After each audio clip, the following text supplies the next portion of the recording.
This program is a presentation of UCTV for educational and non-commercial use only.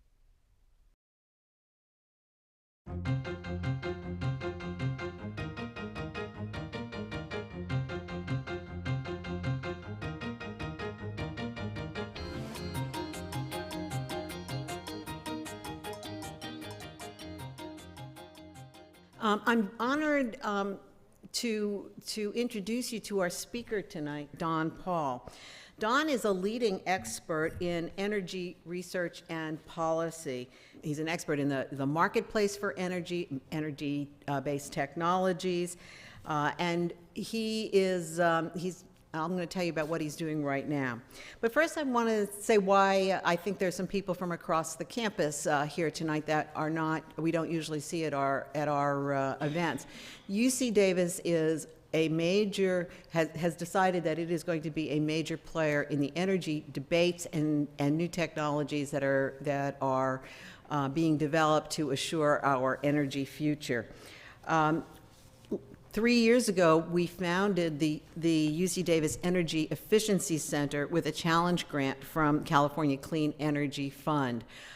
It was the very first university-based energy efficiency center in the U.S. to focus on the speed of transferring energy-saving products and services into the marketplace. And I think, as you all know, the most energy-efficient molecule is one you don't use, or electron is the one you don't use. And we're very excited to be part of this. And the Energy Efficiency Center is housed in the Graduate School of Management. And it was founded, the initial director was Professor Andrew Hargadon. So we feel very, very connected to this effort.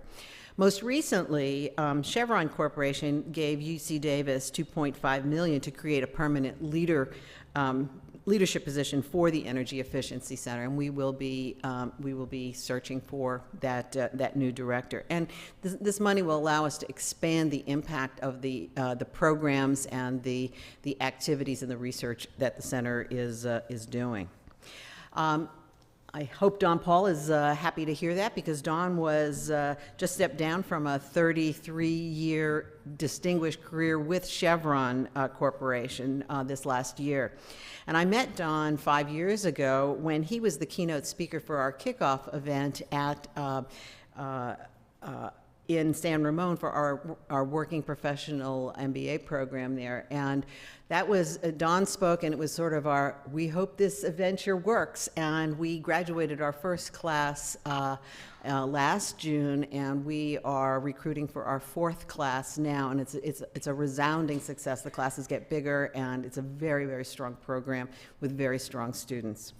So Don, you sprinkled the magic dust on it, and all is going well. At Chevron, Don held a variety of positions in research and technology exploration and production operations. He was also including service as president of Chevron's Canadian subsidiary. He was Chevron's chief technology officer when I first met him, and he was responsible for the corporation's three major technology subsidiaries: energy technology, information technology, and technology ventures. He served as the global compliance officer for information protection, security, and data privacy.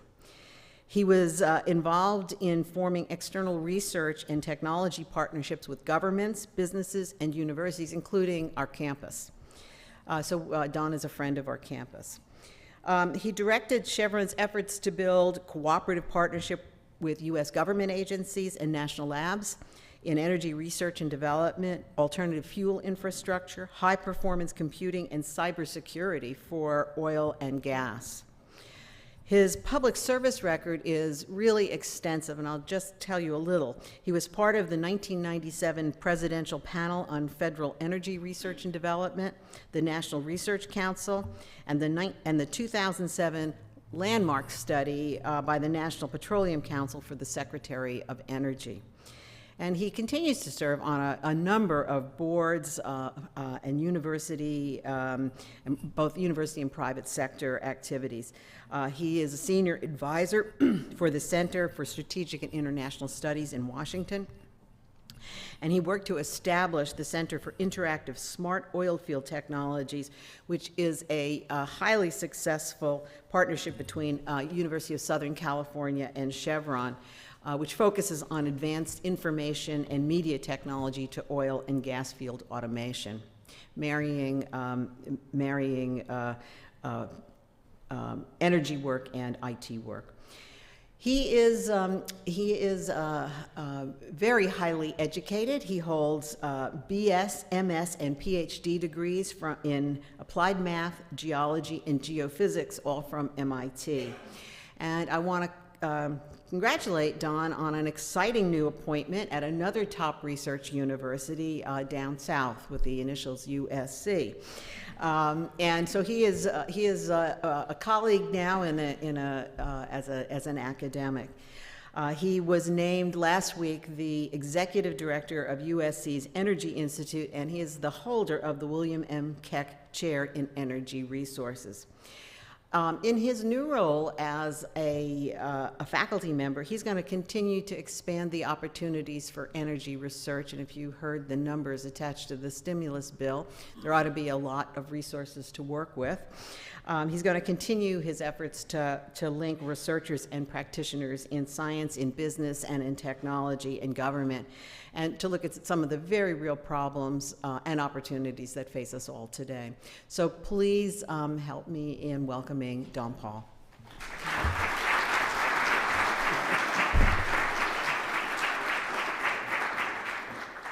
Thank you, Nicole. And it's a delight to be here this evening and spend about the next 30 minutes giving you maybe a slightly different view than you might expect seeing this topic, and challenge you to think about the system of energy and where we're going in the future a little bit differently. And I fully expect some really challenging questions, because one of the management lessons I learned long ago is in difficult times or challenging times, whether they're hard or whether you're seeking a new opportunity, if all you get back are the responses that you put out, then you are a damn poor manager. So I want to hear some challenging questions from the audience, and I expect I will. Well, let's get started then. I have three themes that I want to discuss. I talk a little bit about the fundamentals of the system, and I find a surprising, maybe not surprising, that the kind of key things that drive the energy system, whether it was 50 years ago, 100 years ago, today, or tomorrow, a lot of these are fundamental. And as we evolve the energy system, they're still going to play out. Talk about the question of how you forecast supply and demand and what these forecasts say. Note they're forecasts, they're not reality. Let's keep that in mind. And I want to talk a little bit at the end about some key issues that I think pose both risks and opportunities in energy. Well, let's talk about, we talked about what are the fundamentals: complexity, scale, and time. Energy is never about one thing. It's always a combination of factors. It is indeed about technology, but it's not about technology. It is about business and economics, for sure, but it's about more than that. And policy and government have a big role to play, and this has always been true. And as we go down, and I'll show you some examples, these roles move around, they play out in different forces. I think we're in a new regime today in the balance between what's the role of government, the role of business, and the role of technology. We'll see how that plays out in the future. It's always been about scale. And I think this is the other key thing that describes energy and has specific attributes about it. And a trillion is a magic number. You know, when I used to give this talk, a trillion was a new word to a lot of people. Not anymore. Not. So maybe, no, and I'm in all seriousness, the adjustment of people's psyche to the word trillion, I think actually will have some impacts, lasting perhaps. But trillion is the number in energy. When you talk about fuel, is 1 trillion gallons a year are used by the world. Now what's that mean? Let me bring it down to Earth. It's half a gallon for every human on Earth every day. Half a gallon for every human on Earth every day. So it's a big system. When we talk about power, the United States has 1 trillion watts of electric power generation. Now, when somebody builds, in fact, SoCal Edison just announced the biggest solar thermal plant. I mean, that is a fantastic project in Southern California, 1.3 gigawatts of solar, direct solar conversion, solar to steam to power, not photovoltaic. Biggest of its kind in the world by far. That's important. In fact, it's enough to move the needle in California, but it's still 0.1% of this nation. So the key issue about energy is it's going to take everything. And you'll hear that come back. Resources. The world has produced about 1 trillion barrels of oil since Drake's Well. In the next, there's about 1 trillion barrels of reserves. People argue about whether they're real and so on, but I believe they are. The difference is, in the first 125 years to consume the first trillion, we'll consume the next trillion in less than 30. Now the question is, how much is left? And I'll talk a little bit about that as we go on. And then investment. The numbers keep rising, but the current best estimate by the International Energy Agency is $30 trillion in the energy system in the next 25 years. This is the largest stream of capital investment in the history of the world.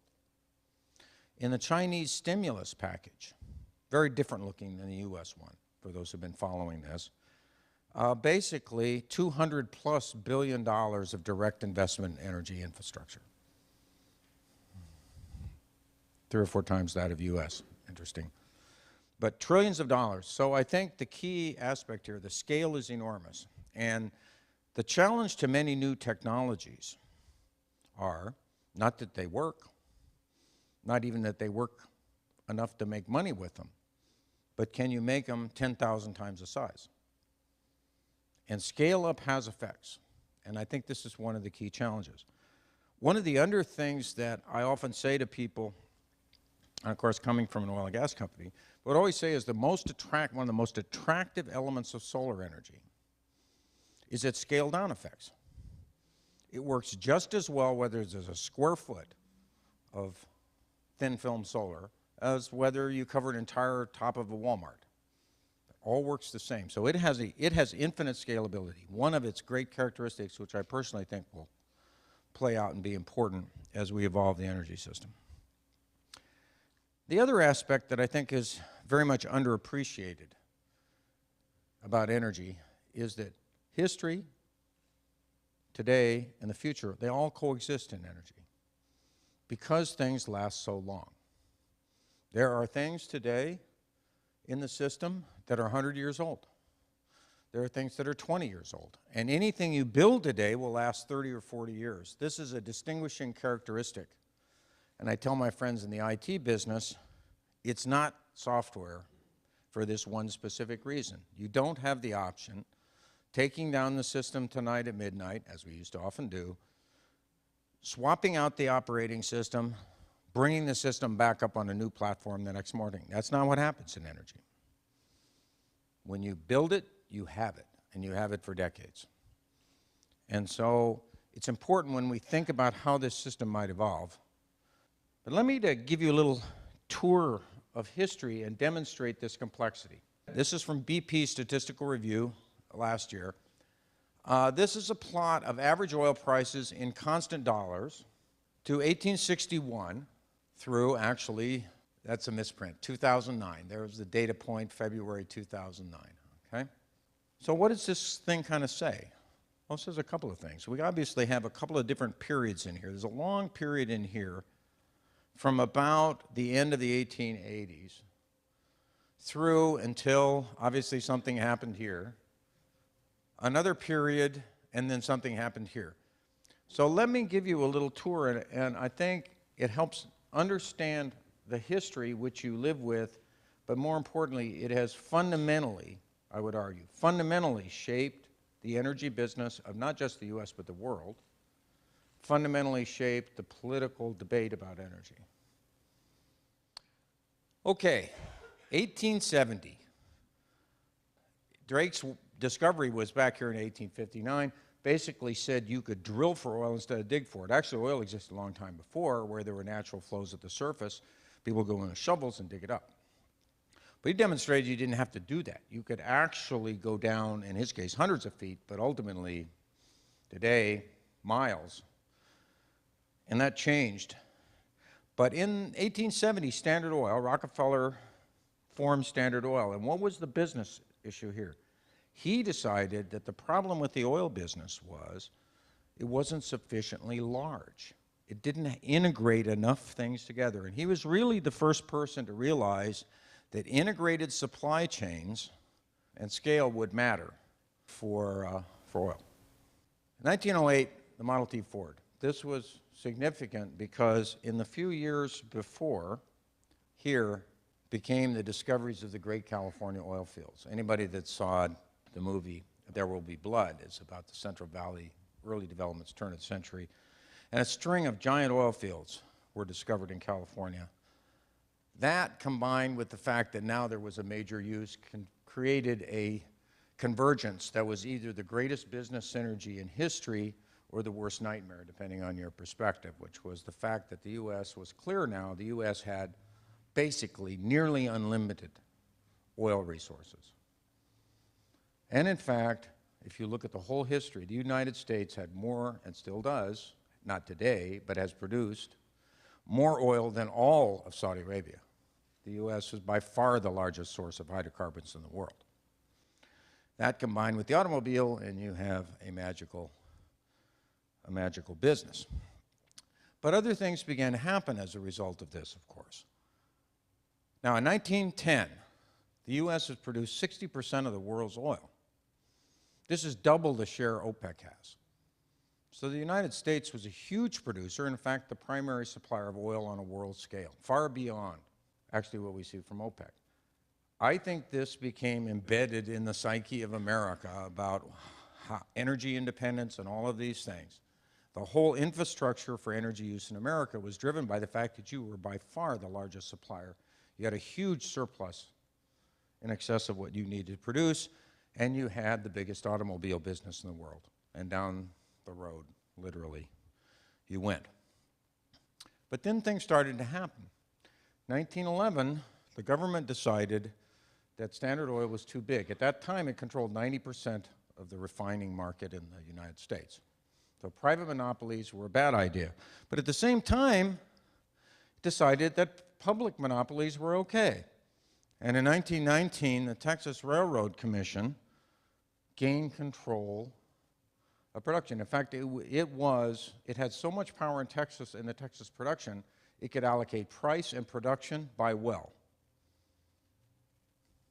So we have private monopolies are no good, government monopolies and regulation were. And that changed the fundamental structure of oil and gas. We go on. Through the war, by the way, which you can see in here, the U.S. supplied for an equivalent of both sides, both the Allies and the Axis. Together, the U.S. supplied 6 out of every 7 barrels of oil used in the world in World War II. Completely supplied the Allies and the Russians. The other thing that happened was, by the way, in 1923 was the peak of the California oil production. At that time, California produced 25% of the world's oil in California.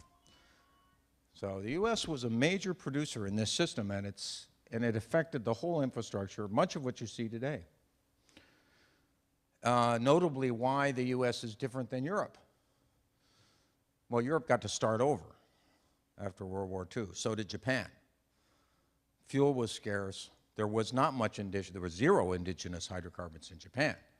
So it's not surprising that Japan and Europe, early out of the gate, developed extremely fuel-efficient systems, whereas the U.S., if you didn't use it, you had to ship it out, or as the Texas Railroad Commission did over here, they had to clamp down so that the value of oil didn't fall to 0, which it was in the 1930s.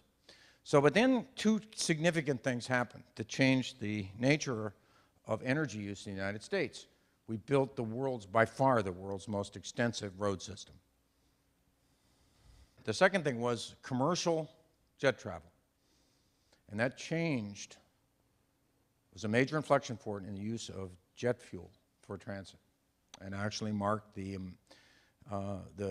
commercial rise of the aerospace business after what happened later. Now, in 1960, the formation of OPEC, the original four members, Iran, Iraq, Saudi Arabia, and Venezuela, said, we're going to take control of our resources. Up to that point in time, resources were controlled by American and European oil companies. OPEC, when it formed, took the original charter and operating documents of the Texas Railroad Commission and basically duplicated them per se. The Texas Railroad Commission invented cartel and how our cartel should operate. I think it's an interesting. So we actually taught them how to operate. Then, of course, a number of other things that began to change the whole nature of the way certainly oil and gas would work in the United States. Number one, the discovery of Prudhoe Bay, 1968, biggest oil field in North America, and it looked like now, even though the U.S. had not reached a maximum in its production, a lot of geologists are saying, well, the onshore fields were going to give way, and here was Prudhoe Bay, and there were potentially many more to follow, including a well that I don't know, and I don't know if there's anybody still alive that knows, in ANWR as to where you would follow on. But something changed. The Unocal blowout of 1969 altered for all time the relationship of many members of the community in the United States and the government, the relationship about oil and gas development. Oil and gas development basically ceased in California, even though California was on its way to being the size of Texas, and affected materially the idea about significant expansions in Alaska, and I would argue probably provided the key impetus for the growth of the environmental movement. U.S. production peaks in 1970, and the world shifts. The world shifts from one controlled, basically 100 years, the United States controlled the world energy system. So it's not surprising to me that some people sit back and say, well, of course we have to have control of the energy system. We always did. Note that no other major economy in the world ever did, only the United States. And I think that'll come back and talk about that a little bit later. Then, of course, the Arab oil embargo. This clinched the fact that the U.S. was no longer in control and set many views in the United States about what energy needs to be. Then, of course, the Iranian Revolution. And now you had a factor of 10 increase in the price of oil, a huge rattling of the system, basically about double the change that we've seen in the last, from the 80s and early 90s to the peak that we had last summer. Then came the event that actually, for sure, locked down the views about U.S. oil and gas and development. That's the Exxon Valdez spill in 1989. That was clearly the end, probably, and maybe forever, of Arctic development in the United States, as the Unocal spill was for development in California. So this changed the structure of the U.S., and what else happened? What else happened was the industry, the oil industry, the global one, but the U.S. companies in particular said, okay, that's fine, then we'll go elsewhere. And in fact, the positive attribute of this is it actually forced globalization and the connection of the energy system on a global scale to where it is today. 1993, and in this period of time, this is what I would say is, these were the days, cheap oil, plenty of it, U.S. dominated and controlled the system, world shifts. U.S. no longer dominates, oil gets expensive, major crash, and then this piece, in my view, the world has changed again, and we'll talk some more about that. China becomes a net oil importer in 1993 and isn't looking back. It's now, it's the second largest user of energy in the world, and it's undoubtedly going to continue. But that started to shift the system. In 2002, I'll come back to this, the non-OECD, the non-industrialized group of economies shifted, doubled its growth rate in energy consumption. And I think that's probably what drove us up this line here, and then of course it eventually cracked the world economy. But even with that, last month China became the world's largest auto purchaser. Another, I think, significant event in the way things are going to go, considering that in the United States there's 1+ car per person. In China it's still only a few per 100. So depending on how China evolves, will tell you a lot about how the energy system evolves in the world. So that's kind of a tour of history, but you see the same thing. The system is complicated, sometimes dominated by government, sometimes dominated by economics, sometimes dominated by environment. Those things will continue to play out in the future, in my view. Now let's shift gears, talk about forecasts, and I'm going to show you some. Forecasts are models. You have to build a mathematical model that relates supply, demand, issues about efficiency, issues about technology, and all that. The models for energy are very big and very complicated. There are two main agencies in the world that do this for a living. The Energy Information Agency, EIA.org, or .gov rather, you can go on the website, get all the data you want. IEA, which is European equivalent. They build very complex models. They depend critically on assumptions, like all models. No forecast accounts for discontinuities. None of them forecasted the major global recession. None of them forecasted a restructuring of the global capital system. So that's the problem with forecasting, and one of the challenges you have when you're looking at the energy future, and you look at these forecasts, is what did they leave out? What didn't they assume about what's going to happen?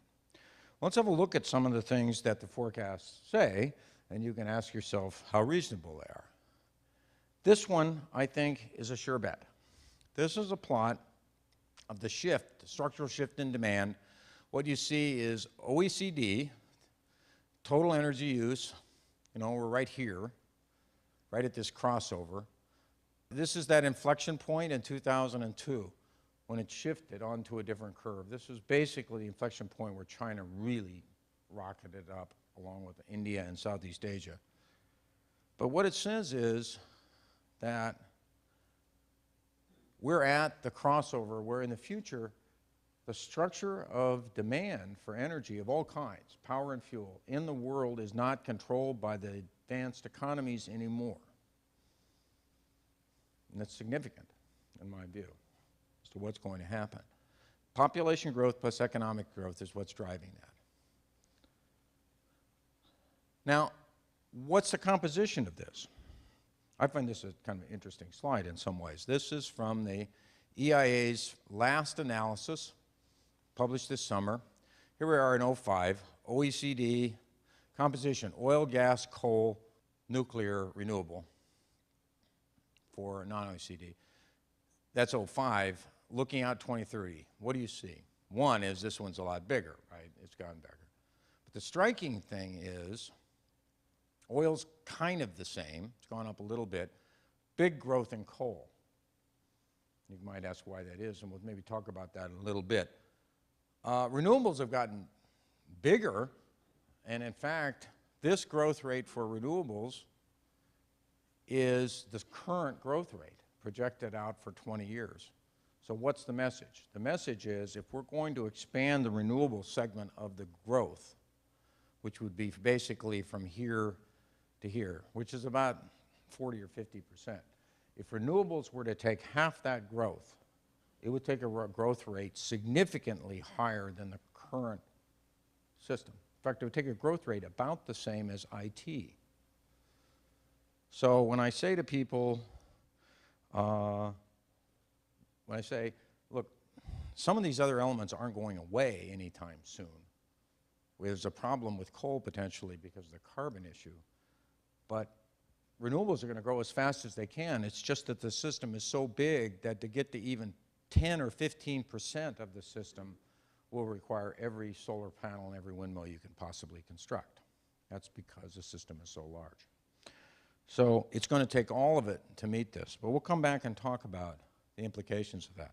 Let me talk about the challenge on fuel and oil. And because oil is the primary source of transportation fuel, and because it's been produced the longest, and the resource base is therefore the most developed, there's a concern. In fact, there's a whole theory called the peak oil theory. There's a whole constituency that talks about the fact that oil is going to run out. This summer, when oil was at an 140-plus number of meetings in Washington, I attended one of the more vociferous and well-regarded because of his book called Twilight in the Desert, about the decline of Saudi Arabia. Matt Simmons argued that oil was not only going to get to $200, it was going to be $600. I personally never agreed with that. When asked what I thought the prices were, I said it's $100 plus or minus 60. And of course people said, well, it can't possibly be 40. You know, it's 140 now. We'll be lucky if it's not 200. Well, it's always something. So let me explain this chart, but it's this green line and the gray lines, you can argue about what the decline. This is basically physics and geology. This is the decline of the existing base and the reserves that we know about. This is going to occur. Now, it might be a little better with technology. It doesn't fall as fast. But basically, that's what it's going to do. This is the demand curve. It's got a little bit of range, depends upon efficiencies. All these curves assume significant increases in auto efficiency and household efficiency and so on. But whether maybe you do better and you're down here, but any way you cut it, by 2030, you have got to add a production base in oil that's as big as the one you have now. You need to add 3 Saudi Arabias. So I would argue this is probably not going to be easy. Okay? And where is it going to come from? You're going to get some out of OPEC, some out of conventional non-OPEC, and then a huge swath from unconventionals and biofuels. A whole raft of new kinds of feedstock are going to have to be introduced, or you're going to fall way short. Now, another way to look at it is maybe that's the opportunity for electric vehicles, because you're going to be able to substitute electrons for molecules. But the key challenge is this gap is enormous. Now, the gaps like this, but not as high a level, looked the same 20 years ago. And you filled them up with new discoveries and expanded production. The reason this is more significant today are twofold. One, this level is very high. The second one is somewhere out in here you will have used up about half of the conventional base and you won't go up anymore. We're approaching half. The peak guys think it's now. Some of us, myself, think it's 2020 or 2045, but on the scale of things, they're not that different. Well, but the world's not running out of resources. So one shouldn't confuse the challenges you might have in taking the conventional system and stretching it, but we're not running out of molecules or ways to make electrons. All of these things exist. All of these things exist. Now, every one of them's got a challenge: technical, financial, environmental. But it isn't that we're running out.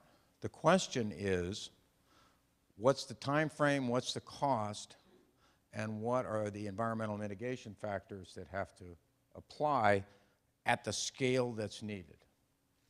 So the challenge is not just technical, financial, or environmental, but can you scale them up? And can you do them in time?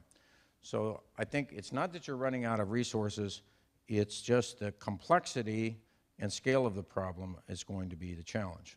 Personally, I'm optimistic that we'll do it. So when we come to thinking about a world of risk and opportunity, I want to close by pointing out, I think, a couple of points. Number one, growth, diversification, and substitution. I don't know how many people who have read in the literature or many people talk about the history of energy and talk about the coal age, the oil age, the gas age, and how these fuels substitute out? Well, if you really look at the data, they don't substitute. Oil didn't substitute for coal. Coal's bigger than ever. What it did was it found a market that coal couldn't serve, automobiles, because liquid fuel had high density, could be easily transported and stored. So what's really happened is you've gone from coal and added oil and a new market to meet the growth. And you added gas and a new market to meet the growth. My hope is that you'll add renewables to meet the growth and create new markets. The chances of you backing out in any near term, any of these other segments, I think is unlikely, because you're going to need every one you can get. So I think it's a matter sometimes of having a growth market mentality as opposed to a substitution market mentality. Resource nationalism and its cousin, energy independence, which is a word we hear all the time today. Well, what's the challenge here? If you look at this, on the left you have the largest producers of oil in the world. How many people in the audience thought the U.S. was the third largest producer in the world? Yeah, one out of 40? Pretty amazing when you think about it, especially considering the fact that the U.S. has produced a quarter of all the petroleum that's ever been produced. By far the biggest oil business that ever existed. On the right, you have the consumers. U.S., China, Japan, Russia. All but Russia are deficit producers. They all consume. Europe is completely dependent on imported oil for all of its fuel, transport fuel. Japan has always been dependent. So the question you'd ask yourself is, what's the motivation here? Doesn't seem to bother Japan. It doesn't even seem to bother China. I think this is one of the key issues, because if somehow, with a combination of renewables and severe gains, draconian perhaps gains in efficiency, the U.S. might be able to actually turn itself into a non-importer. The question you would ask yourself, what would happen to the rest of the system? If the U.S. didn't need any more oil, the price of oil would be pretty cheap, actually. Then what would happen? Then every developing country on earth would go to convert to oil because it would be so cheap. So it's one of these challenges about, if you become energy independent, do you also effectively become non-engaged in the energy system? And what happens if you're not engaged in the energy system? Does the world decide, for example, that it's not going to price oil in dollars anymore? And what happens to the currencies associated? So I'm going to point out it's complicated, energy independence, and the flip side is, if we say we're going to be energy independent, maybe some of these others say, well, we're just going to hang on to our resource, and then we'll see who gets there first. So I think it's a complicated, and I think it's one of the issues that has both challenges and opportunities. Decarbonization. Undoubtedly, the new variable in the whole history of energy production is the recognition that you have to decarbonize the system. We're going to get into discussions about how that might happen and whether it'll work and other things. We could maybe do that in question period. But there are a couple of key points here. One, if you look at the global emissions, and what you see here is the developed economies basically are flattening out. Even with the growth in their economies, they're basically going flat. But the big challenge is all of this. And in fact, almost all of this growth is China. China is currently building a coal plant a week. 250 coal plants are in the plan. At that level, the CO2 emissions, if they don't fix the emission issue, the emissions from the Chinese coal plants will exceed the total world CO2 emissions today. So the game is over then, if that's the case. So that's a key opportunity. And you see this in this data. Coal is projected to be by far the largest growth segment in the non-developed world. Why is that? It's cheap, technology is available, but more importantly, what else? This is where resource nationalism and energy to independence as a mindset comes back to haunt you. China, who has the big reserves in coal? United States. Then China, Russia, India. India and China, the big growth economies and the biggest consumer, all have the biggest coal reserves, unlike oil. So the challenge is, what's going to keep the U.S. from using its coal? Well, we're not building more coal plants. So then what happens? We ship it to China. The U.S. is on its way to being by far the world's largest coal exporter. So the U.S. will be the Saudi Arabia of coal. We'll ship it to China and they'll burn it. So this is a big challenge, and I think if you're going to solve the carbon problem, you have to solve the coal problem for the United States and China. That means sequestration, that means doing something else. You must solve that problem, you can't solve the problem.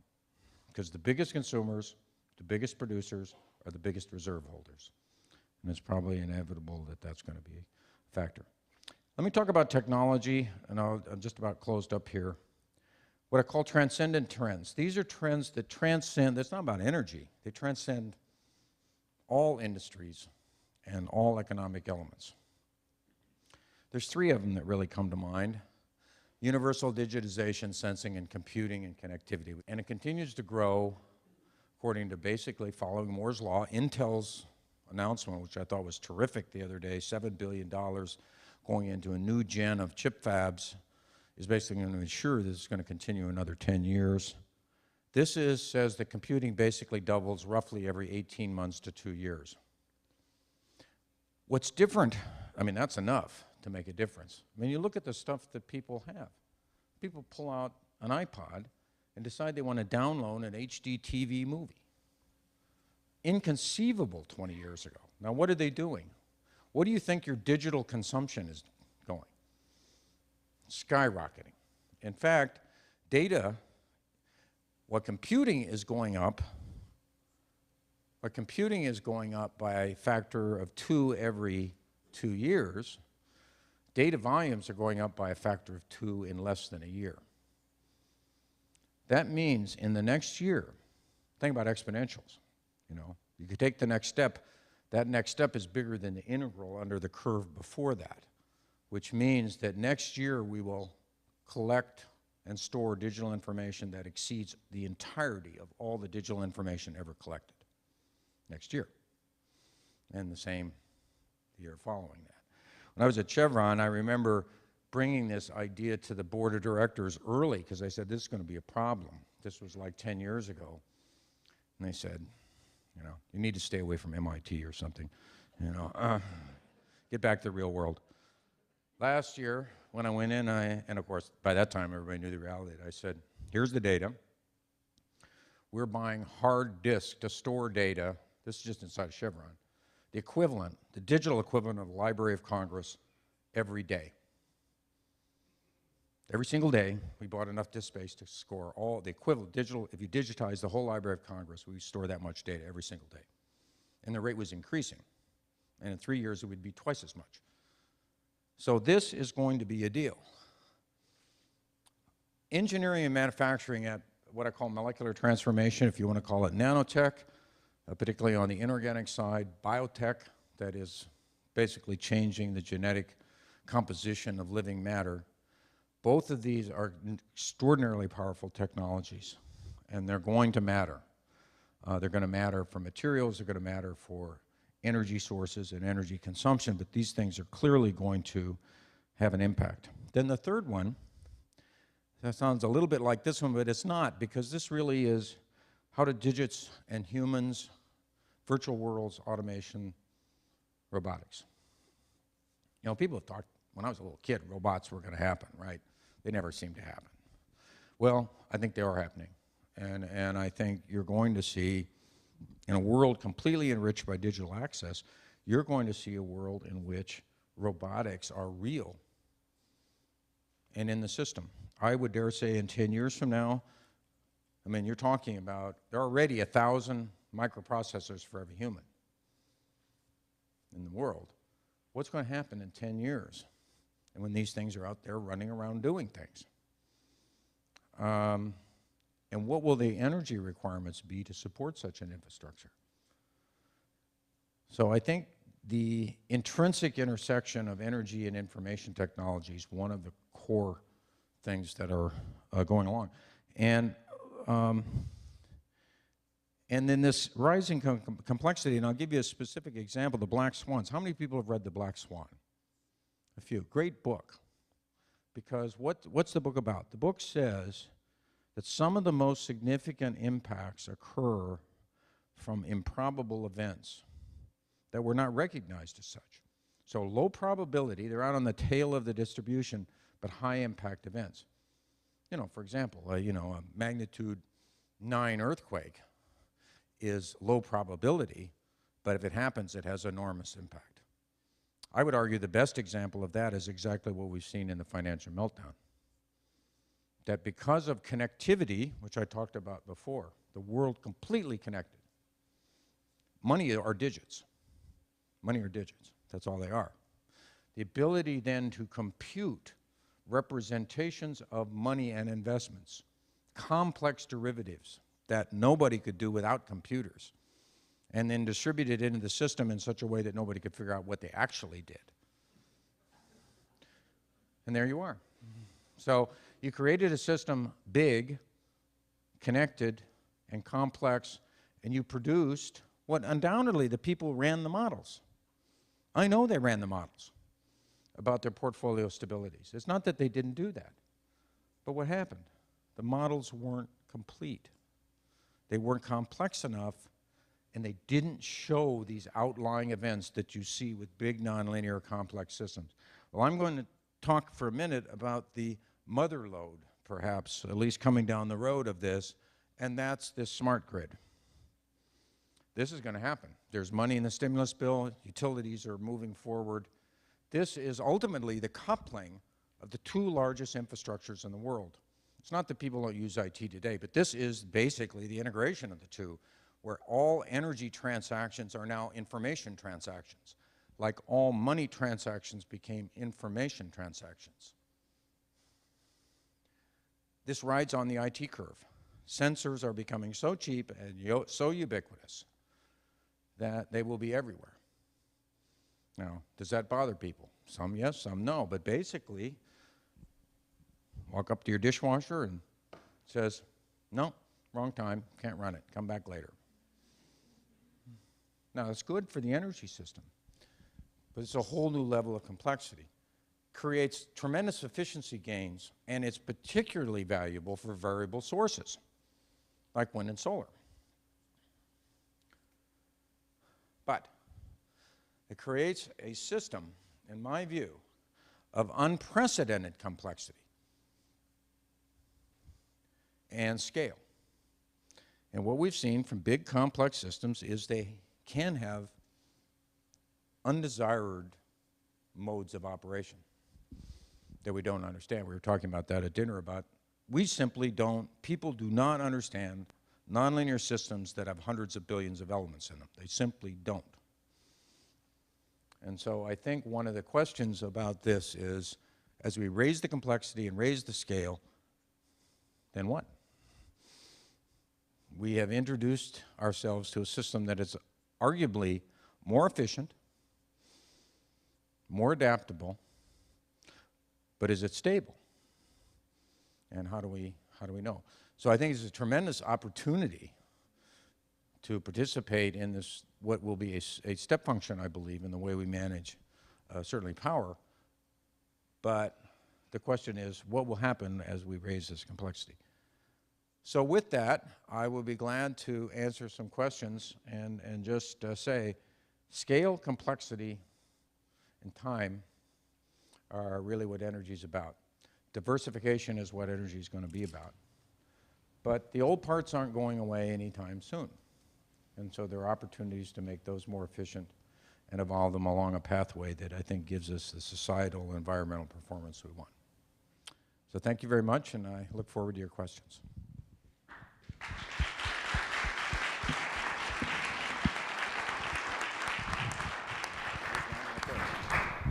Are you saying then there's no invisible hand to deal with that complexity when you add the computers and that type of technology to the IT thing?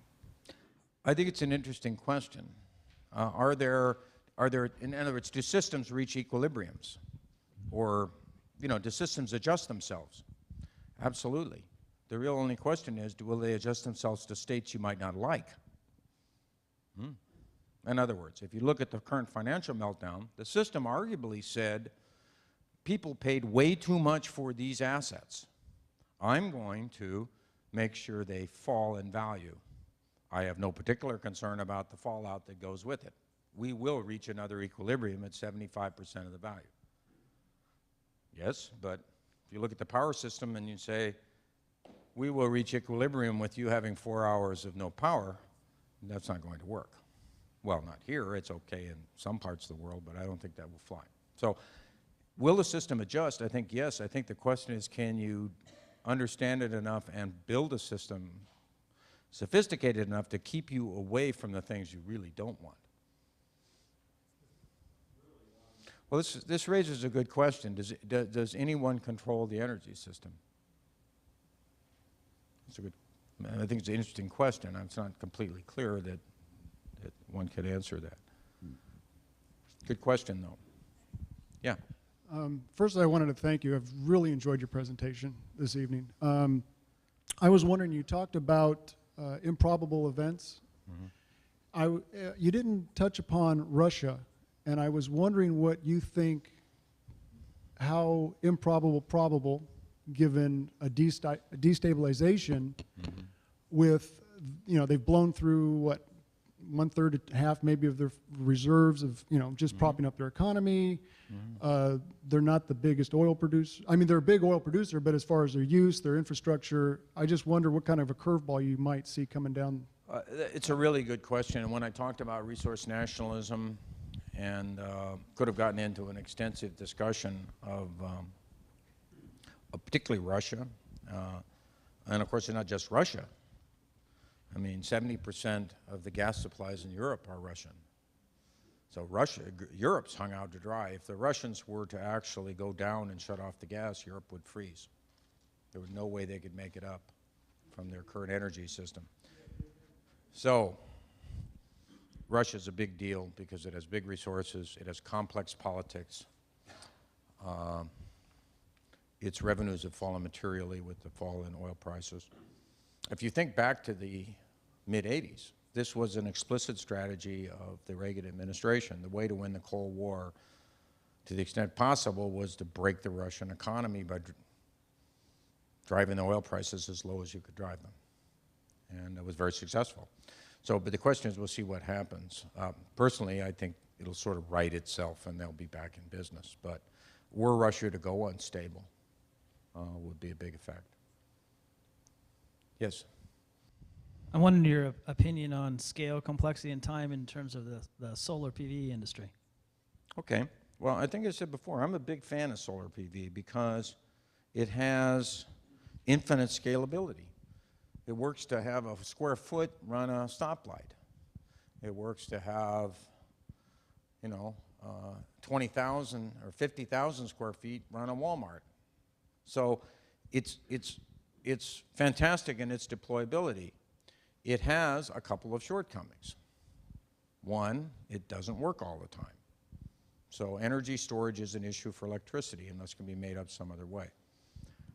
In Europe, basically what you're seeing in Germany, for example, which is a robust solar, moving toward a robust solar infrastructure, you basically match solar with gas. And then you can turn it up and turn it down and then stabilize it.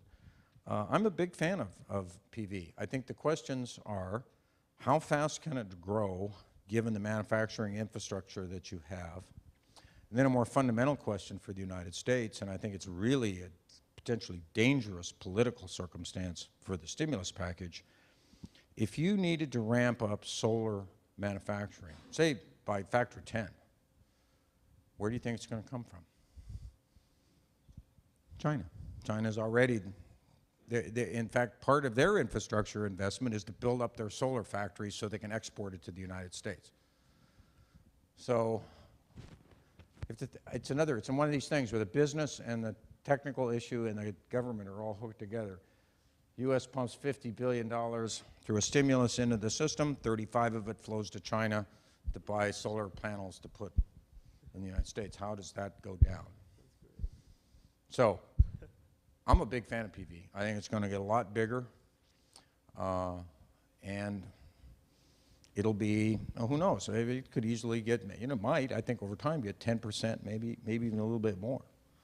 Is it going to get to 100%? No, I don't think so. But remember, at 50% growth rates, which is basically the growth rate of IT, that's what's needed to get it to that 10% scale. Yes. What's going on with liquefied natural gas? What are your views on that? Use LNG, liquefied natural gas? the LNG system. Well, the U.S. has kind of marginalized its participation in the LNG market, although it built a lot of regas terminals. And there's another thing. This is one of these surprises, right? So one of the things that wasn't on the cards, nobody thought it would happen. What happened? U.S. oil companies figured out how to find gas in rocks they didn't think they could produce out of. The whole unconventional gas thing, where you go in, drill wells, fracture, and produce them out of places in Pennsylvania and Ohio and West Virginia, Illinois. The U.S. has actually increased its gas production so much so, and that resource base, by recent estimates now, is so big that you're just going to back out LNG. You don't have to. You can just produce your own. This is where Boone Pickens is correct. That's the one thing he's correct about. I don't agree with the others. But the U.S. can produce, and particularly and if you add Canada, the U.S. is basically gas sufficient. So it's not in the LNG business. Meanwhile, the rest of the world is racing to globalize LNG. Ramp up LNG out of the Middle East, ramp up LNG out of Southeast Asia and Australia. So it is globalizing. There will be more of it. The U.S. is not a particularly big player in the system because it has enough of its own gas. Thank you so much. This was absolutely fabulous.